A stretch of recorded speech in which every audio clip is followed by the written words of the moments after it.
All right, welcome to the Physiology lecture in the Crushing the Preclinical Years free study course.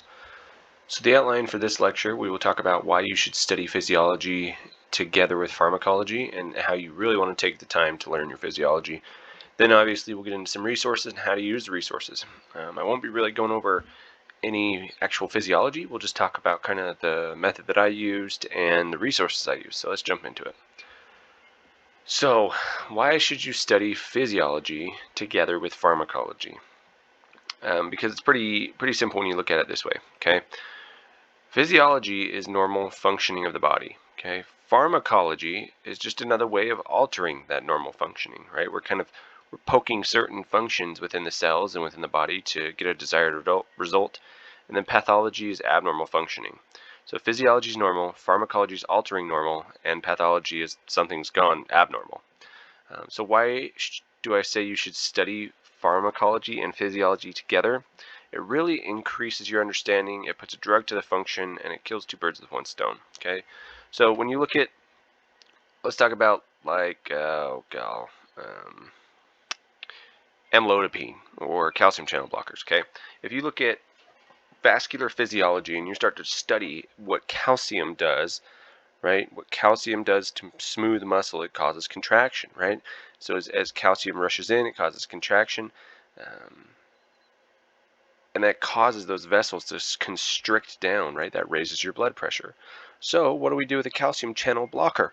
It blocks that function, okay? So if you use amlodipine or brand name of Norvasc, if you use that medicine, you're blocking the calcium response within the smooth muscle within the vessels, right? And so you connect all those things together and you start to understand why we use a certain medicine for that certain physiological response. Okay, so that's an example, but really you can do that with like ACE inhibitors, you can do that with antibiotics, you can do that with inotropes like dobutamine or milrinone or those kinds of things. And it's a fantastic way to kind of put those two things together because in all honesty, that's how it will present on step one, complex one, step two, complex two, and in the real world, right? That's when somebody comes in and they're complaining of something or they have this issue, you have to think through it physiologically and pathologically, and then you have to kind of put a medicine to it to fix the problem, right? So this is the way to think about it for tests. This is the way to think about it for life.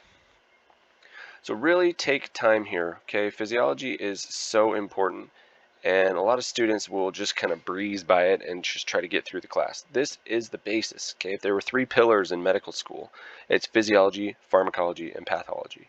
You get those three pillars down, everything else will fall into place and you'll be just fine otherwise, okay? Well, micro is thrown in there too, but you can just sketchy the heck out of micro and you'll be just fine. But anyways, for physiology, really take your time, okay? Don't study for tests. This is one of those courses, as cliche as it sounds, that you need to study for understanding, okay? This is something you use for the rest of your life, and those that are good at physiology are going to be good at pharmacology, are going to be good at pathology, because it's all so connected, okay? And like I mentioned here below that, physiology is really the basis of pharm and pathology. So if you understand physiology, you're going to understand the others pretty well too. And it's one of the biggest topics in med school, really, right? It's one of those three pillars essentially that I talk about. If you understand this, the rest of the ducks will get in line, and everything else will work out for you if you take the time to understand physiology. So resources for physiology. Oh my goodness, this is a huge topic, right? Costanzo Physiology. This is one of the few textbooks that I actually recommend you buy. So click this link, go get it. BRS Physiology. This is written by the same Linda Costanzo that wrote the textbook up here, right? But it's a bulleted, summarized version. Make sure you get that. And then Boards and Beyond, right? If you don't know at this point, I'm a big fan of Boards and Beyond. I'm getting paid nothing to promote them. I just think that Dr. Ryan has done a fantastic job of putting together that resource. So get yourself the physiology textbook, one of the few textbooks in med school that I say you should get, right? This is it. BRS Physiology is kind of a board review series. Physiology is a book that breaks down Costanzo Physiology into smaller bite-sized chunks and has practice questions in it. And then down here, practice questions. Make sure you use these. Okay, a lot of people will buy these books and let them just sit on their shelf. Make sure you're using them. So how do you use Costanzo Physiology, one of the few textbooks I highly recommend in med school? This is the absolute best textbook on physiology. It is written to the medical student. It's not written for any other purpose but for you as a medical student. So, read this with the same topic in class. Okay, so if you're going over pulmonology in class, read the pulmonology chapter. If you're going over cardiovascular system, read the cardiovascular system. Read this alongside class. It's kind of like what I've mentioned in terms of using board review resources during class. Read it at the same time. Don't try to read all of Costanzo and go to the class and do everything else. Read it at the same time you're using it to learn better for class. So if you're studying poem, read the poem section. Really mark it up with notes, okay? And then after you do practice questions, read this too, right? If you do physiology practice questions in AMBOSS or whatever, read it. Really integrate this textbook and make it part of your studying. I don't advocate for textbooks a lot in medical school. I think that they are bulky, they're a waste of time, they have a lot of unimportant resources. This is one of the few, unimportant information. This is one of the few textbooks that seriously, Linda Costanzo, she has boiled it down to the important things, okay? Make sure you get this book. This is a fantastic book, and it will make your life so much easier. And I know for a fact that the students, I was one of them, the students that read this book did much better in physiology. I think I was number 3 in my physiology class. The 2 above me read this book too. Read this textbook. So how do you use BRS physiology? First, you read Costanzo Physiology first, right? You just read it once, though. You don't need to read Costanzo Physiology, this textbook, a bunch of times. You just need to read it once. After you read the full textbook, then you read this. Okay, so if you're in pulmonology, you read the pulmonology section of the full textbook, and then you read BRS Physiology after that, or BRS Pulmonology, that section after that. Read this one multiple times. Okay, this is the highest yield material. Okay, if you follow the 80-20 principle, which means that 80% of the content, or 20% of the content gets you 80% of the results, this is the 20% of the content. Okay, or the reality of that principle is that 20% of the whatever gets you 80% of the results. Okay, this is the 20% of the work that will get you 80% of the results in physiology. But building the basis with Costanzo Physiology, the full textbook, really helps understand this one. So this will become kind of your annotated summary of physiology. What I liked to do was I took this, and anything in the full Costanzo Physiology textbook that I felt was important, I would put it into this. I'd annotate it in there. Anything from class that I felt was important, I'd put it into this. I'd annotate it into this one. And every single chapter has practice questions. Okay. So on the pulmonology section, I keep using that as the reference. I hope that's okay. On the pulmonology section, there is at the end of the chapter a bunch of questions. Okay. If you do those questions before your block exams and classes, and you understand those questions, you understand why they're asking them, what they're asking, and how to get to the answer, you're going to knock the socks off anybody that you're going against in a testing situation, right? You're going to score super high. You're going to do so well. This book paired with Costanzo Physiology will do amazing things for your physiology. So get both books. Read the big textbook first. It's really not that big. Read the full textbook first. And then you read this, and then you keep coming back to this. Okay, you keep coming back to it. You annotate important things into it, and you do these practice questions before the block exams, and you'll be so ready for step 1, it'll be ridiculous. And then Boards and Beyond. Okay, this is a great all-around resource. I really think that you should buy this from day 1 of medical school. Like I said, I am getting paid nothing by Boards and Beyond to promote this. I've tried to reach out to them to get paid something to promote it, and they keep getting denied, which is fine. They're not really doing that with anybody.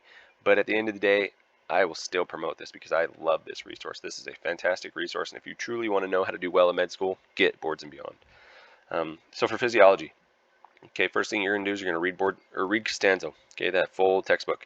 And then after that, you're going to read BRS. And then if you need clarification on any of the physiology topics, use Boards and Beyond, okay? And then step 4, you're going to absolutely own your physiology exams, okay? Read the Costanzo text, study from BRS, use the Boards and Beyond for any clarifying information. Just realized I said use the Boards and Beyond like it was some fantastic, amazing thing. Use Boards and Beyond for any clarification that you need after reading Costanzo and studying from BRS. So practice questions, okay? You can start doing your physiology practice questions after first year. Most medical schools have physiology in the first year curriculum. Um, so start doing them. After you're done with the class, start doing them. So what you want to do is you want to do a question and then you want to annotate it into either BRS or first aid, okay? You don't just want to do the question and cruise through it. You really want to spend the time on the question explanation, learning what they're trying to talk about, learning what they were trying to teach you within the question, and learning for the highlights of the question, right? Look for trends. If you keep getting the same topic on a question over and over again, how are they asking that? You can only ask a question so many ways. And so the more questions you do, you'll start to see those trends and you'll start to really understand what the question writer is looking for in every single question. So, and if you're struggling on questions, use Boards and Beyond to build that foundation, like I mentioned in the last one. And then down here, this is important, okay? Don't hesitate to start doing physiology and anatomy practice questions at the end of first year. This is something that I did in May or June of my first year, kind of right there at the end. And it really solidifies your understanding of physiology and anatomy, and it really starts to teach you how board exam questions are worded and how to go through them. People will discourage it, okay? And it's namely going to be your professors because they want you to focus on your classes, which makes sense, right? But honestly, the point of the first 2 years of medical school is to get a good board score. It's to do boards, it's to build a strong foundation, and it's to learn the foundation of becoming a good doctor. And one way that I personally thought that could happen was to do practice questions early on, because if I don't pass boards, I don't get my license, I don't become a doctor. So the sooner you start, the better. So at the end of first year, you can really start doing your anatomy and physiology practice questions in something like AMBOSS, Kaplan, one of those other conquest type question banks. So in summary, guys, really follow this method. If you are an Anki person, please add it in. And on that note, if you're one of those people and you want to film a video and send it to me about how to use Anki, I would totally post that on my website, because I don't really know how to use it. So make sure you take the time with physiology, and it is so important. It's used in all aspects of medicine. Physiology, a good understanding of physiology can make or break you in med school. So I'll circle back to this second bullet point here. Seriously, if you know how to use Anki and you want to record a video like this, I would be more than happy to put it on my website, because I don't know how to use it and I want to create that resource for students. So let me know if you want to use it, or if you know how to use it and you want to film it. So thanks, guys. I'll see you in the next video.